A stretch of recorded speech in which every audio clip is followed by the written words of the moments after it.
Halo teman-teman, hari ini kita akan membahas perusahaan-perusahaan sawit yang ada di Indonesia. Di dalam list yang akan saya bahas pada kali ini cuma 2 saham yang masuk ke dalam list ini ya, sisanya masih belum menarik bagi saya. Ini merupakan video yang di-request oleh teman kita yang merequest untuk merequest saham-saham perusahaan sawit.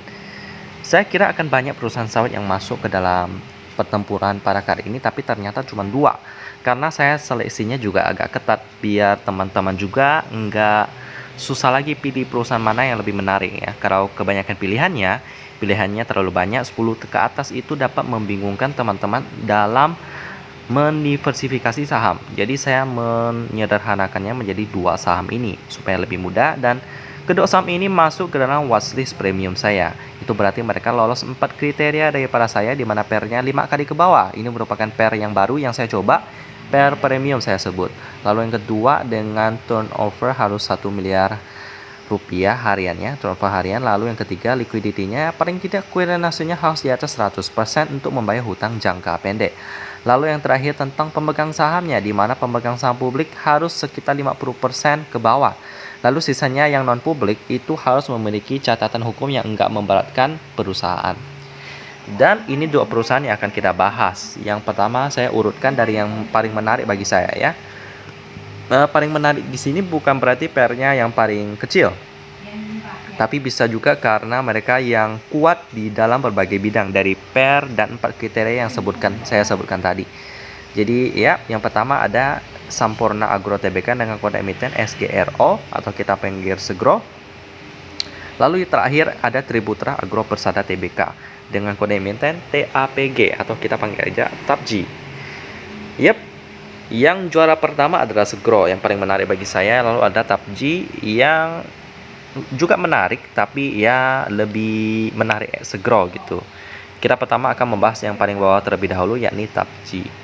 Ini merupakan perusahaan yang berhubungan erat dengan Astra International, lalu ada lagi Tributa Group lainnya, karena ya pendiri daripada TAPG ini merupakan sahabat daripada Pak TP Rahmat. Jadi bisa dibilang mereka memiliki hubungan yang sangat dekat. Waktu mereka masih muda, mereka bekerja untuk Astra International juga, sehingga banyak sekali permata-permata yang dihasilkan daripada alumni daripada Astra International. Mari kita perkenalan dengan TAPG ini. Pertama kita lihat dulu sejarah daripada TAPG ini.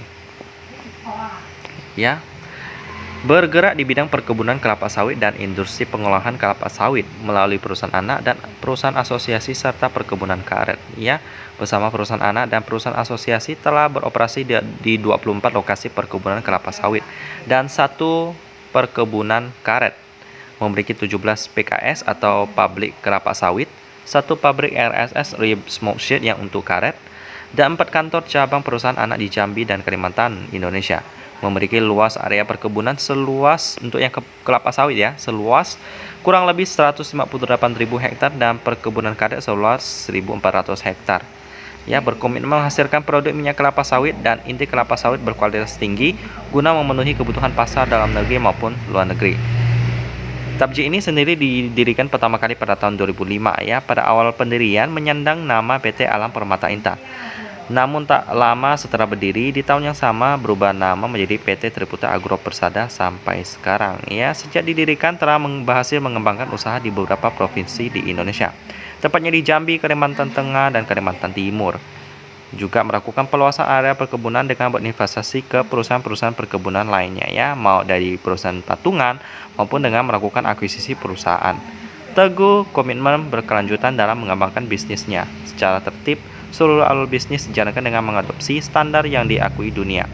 Keberhasilannya melaksanakan komitmen berkelanjutan membawa perseroan memperoleh sertifikat RSPO dan juga ada ISPO juga yang untuk kelapa sawit pastinya ya. Selain itu, pabrik kelapa sawit Perseroan telah mendapat sertifikat program penilaian peringkat kinerja perusahaan dalam pengelolaan lingkungan hidup atau PROPER dari pemerintah Indonesia. Nah, itu sekilas tentang sejarah TAPG yang bisa dibilang masih baru-baru sih, tahun 2005 didirikan. Yap, lalu kita lihat produk-produk mereka yang pastinya ada kelapa sawit pastinya ya. Dikenal minyak mentah kelapa sawit, minyak makan nabati yang diperoleh dari ekstraksi daging buah kelapa sawit. Diproduksi melalui proses pengolahan di PKS atau pabrik kelapa sawit milik perusahaan. Ada karet juga sih, tapi mereka nggak mention di sini ya, karena memang nggak terlalu besar produksinya. Jadi untuk prospek daripada tabji ini pastinya sangat dibutuhkan ya. Minyak goreng itu sudah menjadi bagian hidup daripada kita. Mau dalam memenuhi kebutuhan lemak baik kita bisa dari kelapa sawit. Ya, tentu pengolahannya jangan di dalam suhu yang terlalu tinggi ya, karena nanti dapat menjadi lemak jahat. Oke, selanjutnya kita akan melihat pemegang saham daripada tabji ini, di mana masyarakat itu sebesar 14,0190%. Ini aman. Lalu PT Persada Capital Investama sebesar 23% ya.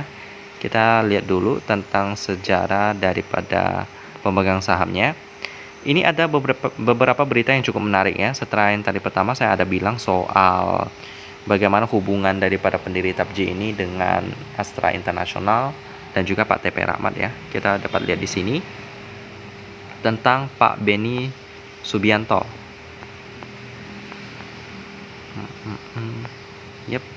Beni Subianto adalah lulusan Teknik Mesin Institut Teknologi Bandung ITB. Cukup lama bekerja di Astra International yang dibesarkan oleh Pak William Suryajaya yang biasa dipanggil Om.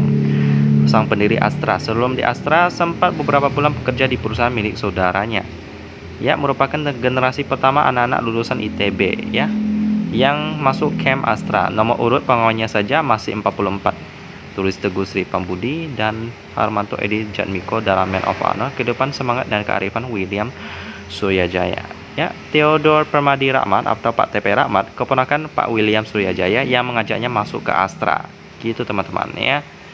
Nah, itulah sedikit sejarah daripada beliau yang juga meninggalkan begitu banyak inspirasi kepada kita semua ya. Beliau tutup usia pada tahun 2017. Dan juga setelah tutup usia, putrinya Arini Saraswati Subianto menggantikan posisinya sebagai komisaris di Adaro.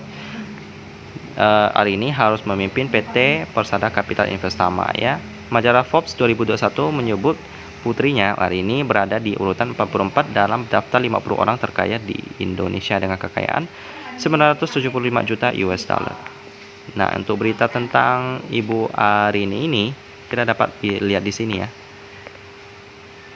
Ya, merupakan anak tertua daripada Pak Beni Subianto.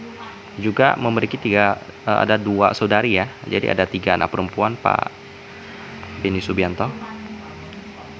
Yap, nah ini berita tentang Ibu Arini Subianto. Nah, itulah sekilas tentang sejarah daripada tabji ini.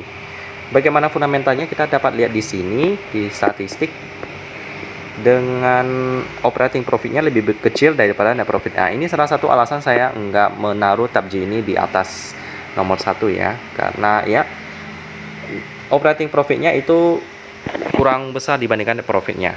Jadi bisa dibilang bahwa operating profitnya itu kurang mendominasi, jadi kurang terlalu menarik. PR-nya memang menarik 4,03 kali dengan operating profit margin 29% bagus, net profit margin 39% ini juga bagus, dengan quick ratio-nya 125%, lalu turnover harian sampai sesi pertama hari ini sebesar 13 miliar rupiah. Ini bagus ya, jadi bisa masuk watchlist premium. Lalu kita langsung masuk ke yang juara pertama, yakni adalah Segro. Pertama kita kenalan dulu dengan Segro ini, yang merupakan pendiri daripada Rokok Sampurna, tetapi mereka jual sahamnya kepada Philip Morris ya kalau nggak salah ya, HMSP, sehingga mereka sekarang fokus ke bidang kelapa sawit dan properti dan lain-lain. Kita akan kenalan dengan Sampurna Agro Tbk Segro ini. Dimulai dari sejarahnya terlebih dahulu. Kita lihat di sini about the company. Baik. Nah, ini profilnya. Didirikan dengan nama PT Selapan Jaya tanggal 7 Juni 1993. Kemudian mengalami perubahan nama menjadi PT Sampurna Agro Tbk pada tahun 2007 ya. Ini perubahan namanya lebih lama dibandingkan yang tadi Tabji ya. dalam tahun yang sama langsung berubah nama karena merasa ada yang nggak cocok, jadi langsung diubah namanya gitu. Untuk Segro ini butuh waktu sekitar 14 tahun untuk dapat berubah nama. Merupakan perusahaan perkebunan yang berupaya untuk menjadi terdiversifikasi dan terintegrasi dalam jangka panjang. Bergerak di bidang produksi minyak sawit, benih unggul sawit dengan jenis DXP Sriwijaya, serta produk non-sawit seperti sagu, prima starch, dan karet. Ini perusahaan sawit itu kadang-kadang nggak jauh-jauh dengan perkebunan karet, karena mungkin karet itu salah satu kebutuhan selain kelapa sawit. Jadi mereka juga bergerak di bidang karet. Tapi minyak sawit dan inti sawit merupakan kontributor terbesar, mencapai 96% dari total pendapatan daripada Segro ini. Jadi ya masih difokuskan ke bidang kelapa sawit. Lalu produk-produknya ada apa aja sih, kita bisa lihat di sini ya. Yang pertama pastinya ada kelapa sawit, produk sawit ya. Nah, kita bisa lihat di sini. Lalu selanjutnya produk mereka ada, ini coba ditebak apa nih? Yakni DXP Sriwijaya. Ini merupakan sawit, benih sawit ya. Dengan merek tadi kita lihat ada merek DXP Sriwijaya. Gitu teman-teman. Selanjutnya ada produk mereka yakni karet ya. Prima starch dan karet. Ini prima starch, ini sagu. Ini ada 3 kriteria yang mereka jual. Ada yang biru, hijau, sampai jumbo-bag. Yang paling untuk industrial grade ya, yang untuk quality yang lebih biasa itu yang warna biru. Lalu yang lebih tinggi lagi yang hijau. Lalu yang untuk kualitas ekspor itu yang paling kanan, yang warna coklat itu. Ya biasanya ekspor memang produknya itu lebih berkualitas lagi karena pembelinya lebih berani membayar dengan harga yang lebih tinggi. Untuk tepung sagu ini kegunaannya untuk apa? Bisa untuk berbagai hal, untuk pembuatan kue, biskuit, dan lain-lain ya. Produk mereka ini sudah mencapai kualitas ekspor. Diekspor seperti Jepang dan Malaysia. Nah, itulah sekilas tentang produk-produk daripada Segro ini yang sangat kuat di bidang perkebunan ya. Lalu bagaimana prospeknya? Pastinya bagus banget. Ini lebih terdiversifikasi dibandingkan PUBG, karena bukan hanya sawit, bukan hanya karet, mereka juga bergerak di bidang tepung sagu dan juga ada bibit sawit malahan. Jadi ya lebih baik daripada PUBG. Jadi nggak heran mereka bisa juara 1 untuk saham kelapa sawit pilihan saya. Lalu untuk pemegang sahamnya masyarakat itu sebesar 25%. Lalu untuk pemegang sahamnya ada Sampurna Agri Resource PT Ltd. Kalau kita lihat di sini sih nggak ada berita hukum yang memberatkan perusahaan. Sekilas info, Segro ini ya merupakan perusahaan yang bergerak di bidang sawit daripada Sampurna, yang merupakan pendiri HMSP, tetapi udah dijual sahamnya kepada Philip Morris. Dikenal luas sebagai bos perusahaan rokok PT HM Sampurna Tbk, yang mayoritas sahamnya telah dijual ke perusahaan rokok raksasa dunia Philip Morris. Selepas menego bisnis rokok miliknya, putra Sampurna fokus pada bisnis investasi lewat Sampurna Strategi yang bergerak di bidang keuangan, properti hingga perkebunan ya. Melalui halaman resmi Sampurna Strategi, dari sektor kelapa, putra Sampurna memiliki Segro yang bergerak di bidang perkebunan dengan produk terdiversifikasi termasuk minyak sawit dan inti sawit. Lalu ada lagi karet dan tadi starch. Menguasai lebih dari 100.000 hektar kelapa sawit di Kalimantan Barat, Kalimantan Tengah, dan Sumatera Selatan. Tahun 2020, Forbes menaksir kekayaan putra Sampurna mencapai 1,8 miliar US dollar. Mantap teman-teman. Yap, itu untuk pemegang sahamnya aman-aman aja. Untuk kinerja di statistik bagaimana? Kita lihat bersama-sama. Operating profitnya lebih besar daripada net profit, which is nice. Itu alasan kenapa juara 1, PR-nya 4,15 kali. Nggak berbeda jauh dengan PUBG. Jadi itu alasan kenapa Segro bisa menang. Operating profit margin 28%. Nice. Net profit margin 19% juga nice. Kuitansinya 112%.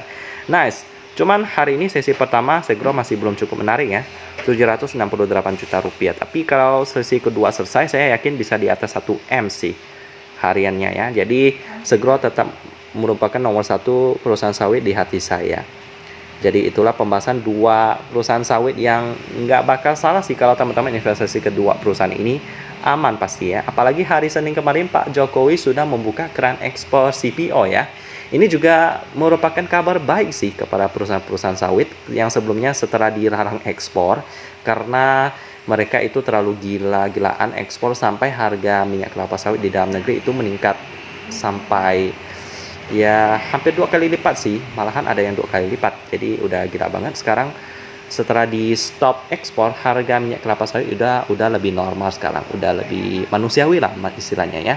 Sehingga Segro ini dan juga Tapji ini pastinya mendapatkan sentimen positif.